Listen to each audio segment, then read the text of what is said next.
And I think that was one of the reasons I definitely got my doctorate degree. I am now in a position to help be the change and make the change, opposed to just, complaining about it or wondering if anybody will make the changes. You're listening to the Happy Doc Student Podcast, a podcast dedicated to providing clarity to the often mysterious doctoral process. Do you feel like you're losing your mind? Let me and my guests show you how to put more joy in your journey and graduate with your sanity, health, and relationships intact. I'm your host, Dr. Heather Frederick, and this is episode 63. In this episode, I welcome Dr. Angie Holzer. Angie has over 20 years' experience in the nonprofit sector and is a leading expert in nonprofit management. She recently received her EDD in Leadership and Learning with a specialization in organizational leadership from Aspen University, where her Capstone Research won the Dissertation of the Year award. Her paper, Fighting Human Trafficking by Better Understanding Nonprofit Collaboration, showcases some of this research and was published in the August 2021 issue of the Aspen Journal of Scholarly Research. I want to note that we were recording this podcast in January, which is Human Trafficking Awareness Month, and so I put some links in the show notes for those who would like to learn more.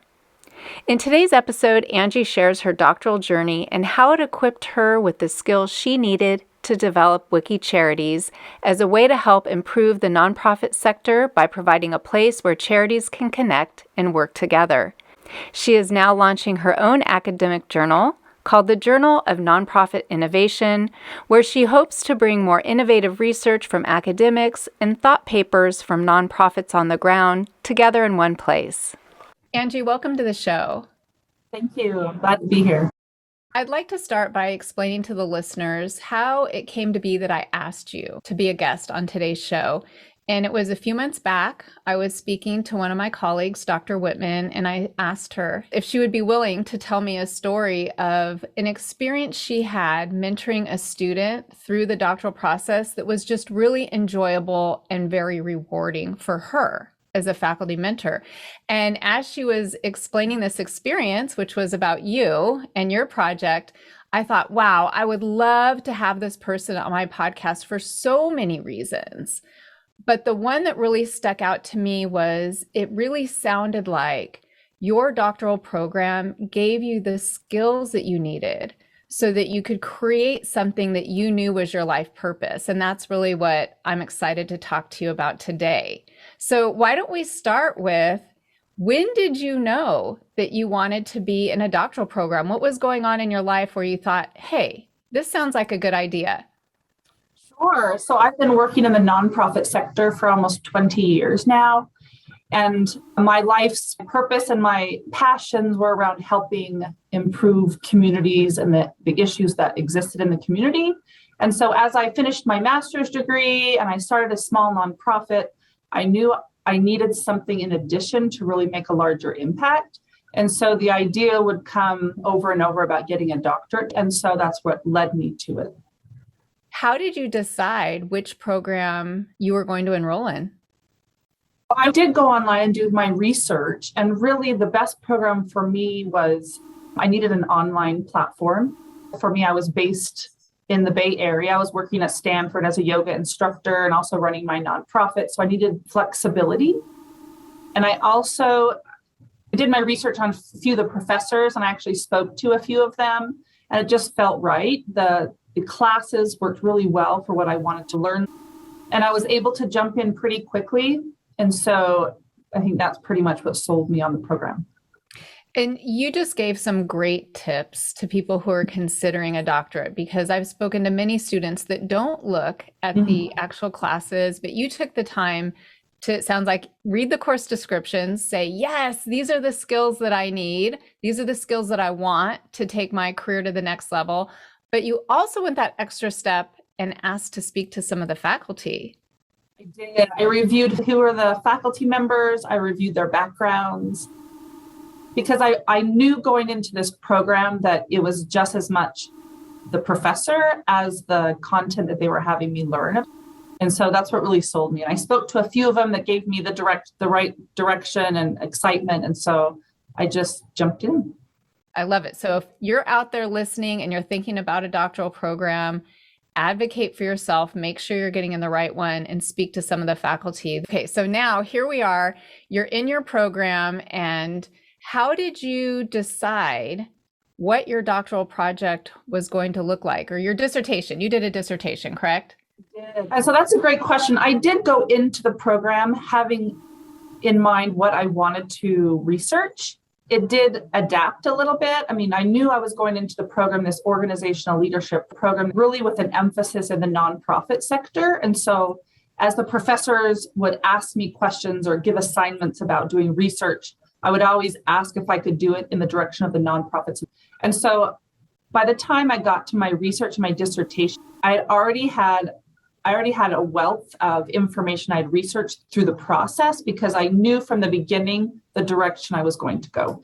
It wasn't exact. It wasn't until my dissertation started that I refined the question with the help of Dr. Whitman, for sure, that took me in that direction.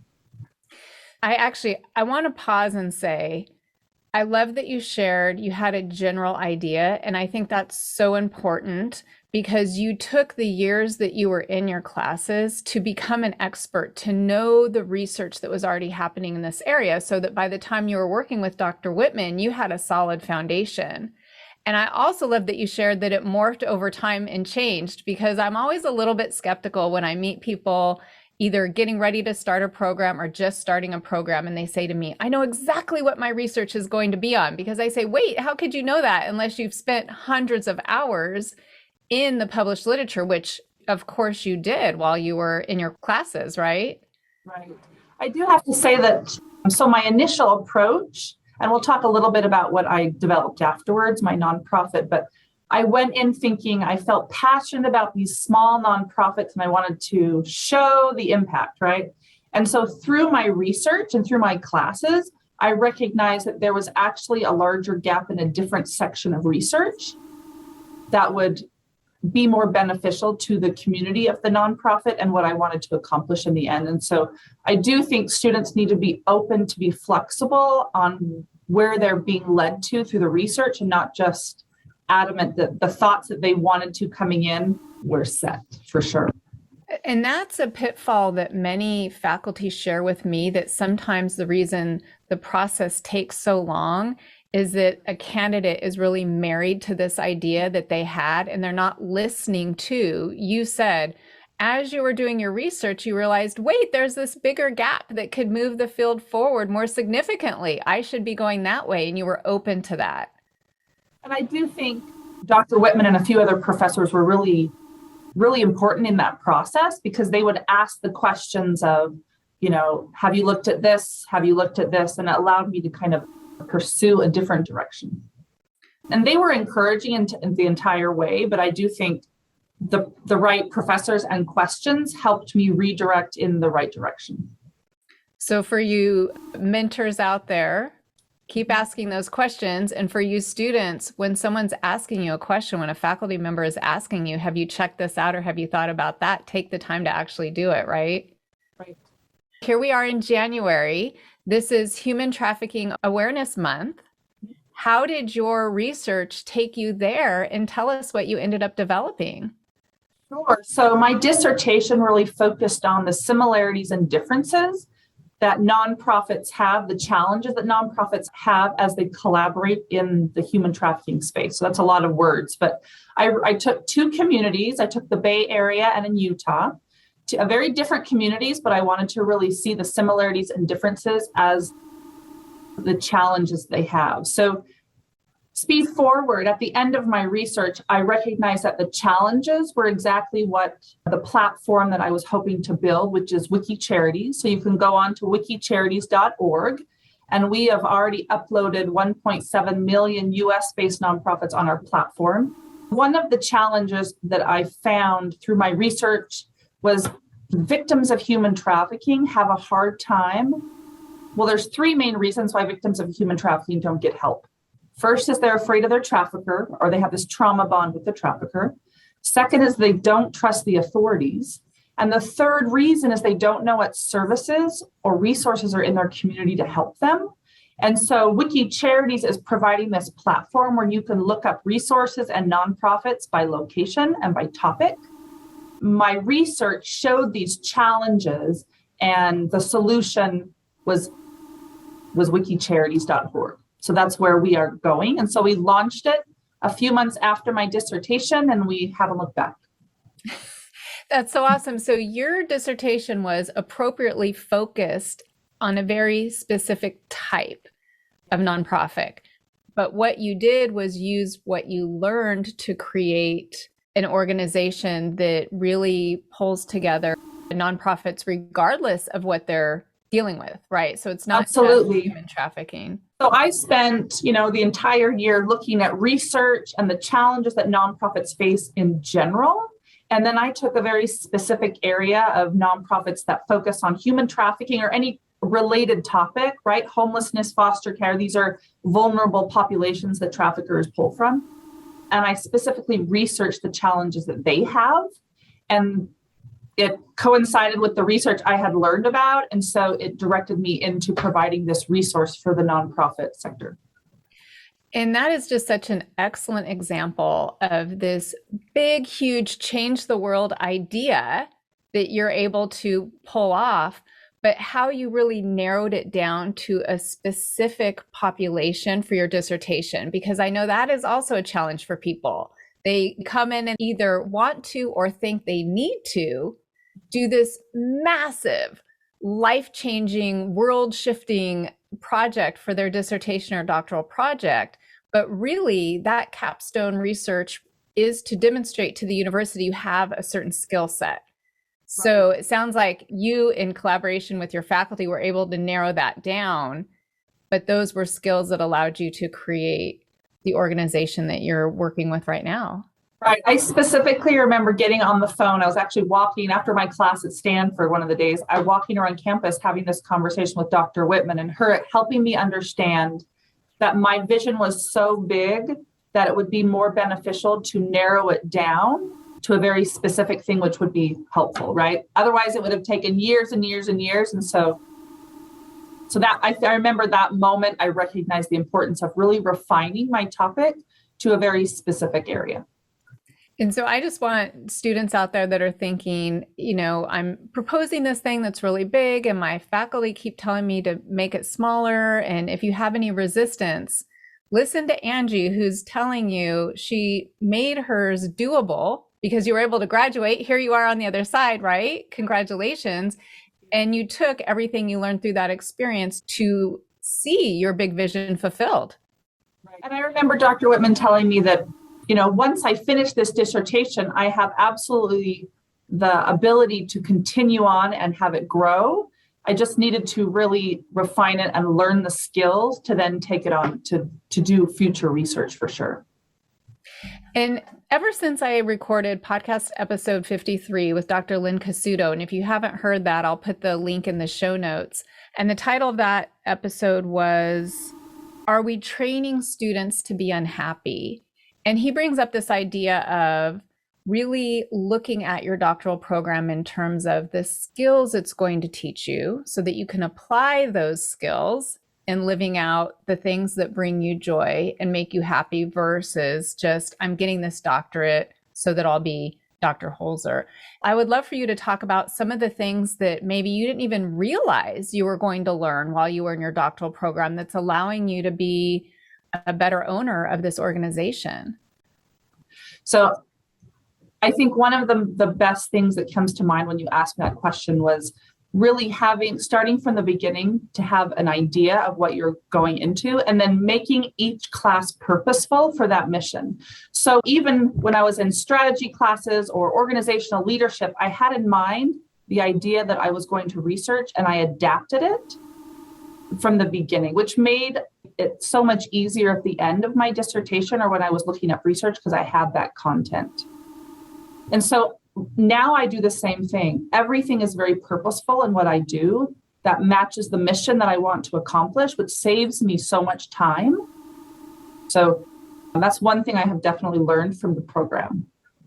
And I'm curious, we always say on this show The doctoral journey is a transformative journey that will really change who you are as a person. Did you come out on the other side and you look back and go, wow, I changed a lot? Absolutely. I think I had never done as the research that I had done during my program for sure. And I recognized that I think it was in the middle of the program that I recognized that each class was very purposeful that led to the next one. And they built on each other. And so I definitely came out of the program recognizing the purpose of structuring programs that are purposeful in that journey.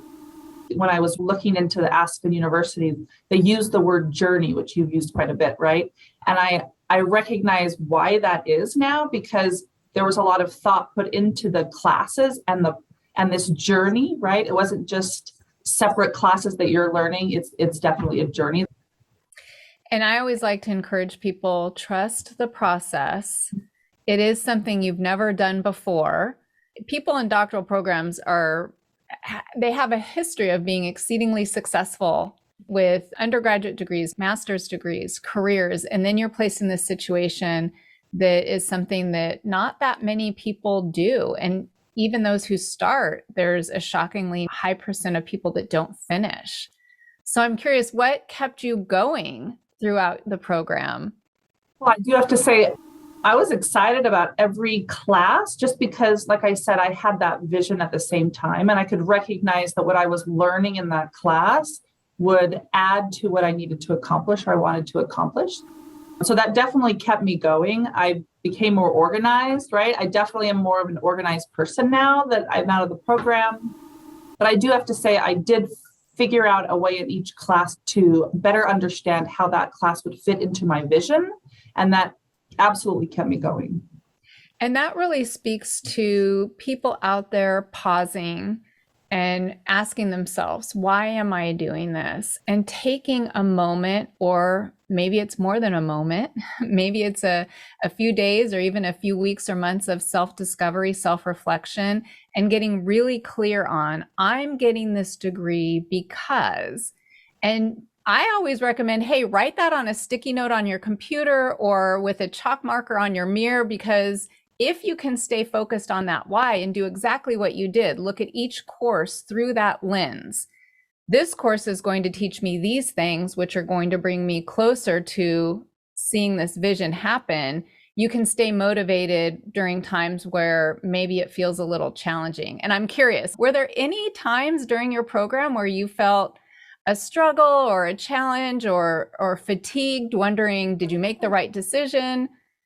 Well, I always knew I was making the right decision, but the question was, another paper, another article, right? And so I remember the last 3 classes, I actually had a countdown on my wall, how many weeks, how many more. And I had a lot of friends and family around me as well that helped motivate, but I needed something to keep me going. I do think the recognition that I was gaining skills to be able to then take the ability for me to research and become that expert, to offer that to the world in the space that I was moving into was probably the most motivating for me. Now, I wanted to make sure we had a little bit of time here to talk about human trafficking and what people could do during this month and beyond this month to raise awareness. No, absolutely. First of all, I would say, because we are building WikiCharities and all of the US-based nonprofits are on there, I would say, first, go on WikiCharities.org and look at what nonprofits are in your community. And if you're not aware of them, become aware and get involved. So that's the first thing, right? There's so many areas of human trafficking you can help in. You can help in prevention, you can help in awareness. I would say figure out what you're passionate about and at least learn about what's happening in your community. And then outreach to the nonprofits. They say 80% of nonprofits in the US operate from volunteers. So volunteer a few hours of your time. And I would say ask them what they need. Yes, they may need some funds, but they may need somebody to be an advocate. So just find the skills that you have and then see how you can benefit your community. So in addition to the invitation to get involved, do you have any final words of wisdom or maybe a favorite quote you'd like to share with the listeners? Sure. So I purposely on our website, when you get an email or there's always a quote on there, but this is one of my favorite, Mahatma Gandhi, it's, you must be the change you wish to see in the world, right? So if you recognize the vision that you have and that change that you want made, you need to be, gain the skills in order to help participate in that change. And for me, the journey at Aspen was definitely part of that process. I do have to say that because I was so ingrained in doing the research and through the journals, we've decided to launch this month the Journal of Nonprofit Innovation.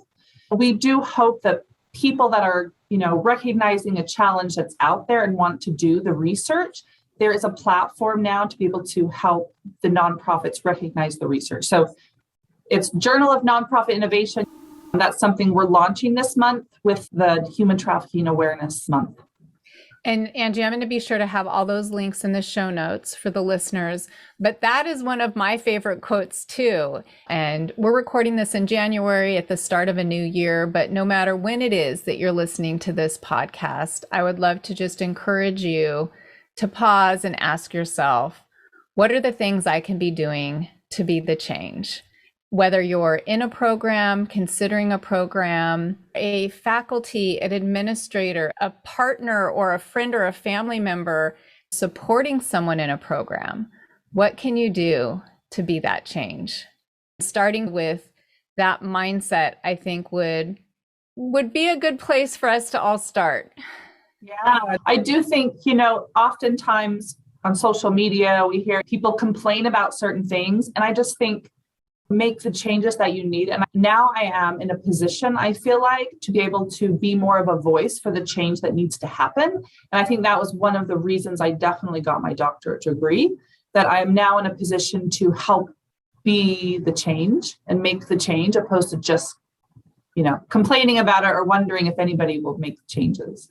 I love that. Well, Angie, thank you so much for agreeing to be a part of today's show. Again, everyone out there listening, be sure to go to WikiCharities and get involved. Thank you. Thanks so much for listening, and I look forward to connecting with you on the next episode. Until then, I'm wishing you more joy in your journey. The Happy Doc Student Podcast is brought to you by expandyourhappy.com, and you can learn more there. Hey, one more thing. Just a quick reminder that the information, opinions, and recommendations presented in this podcast are for general information only.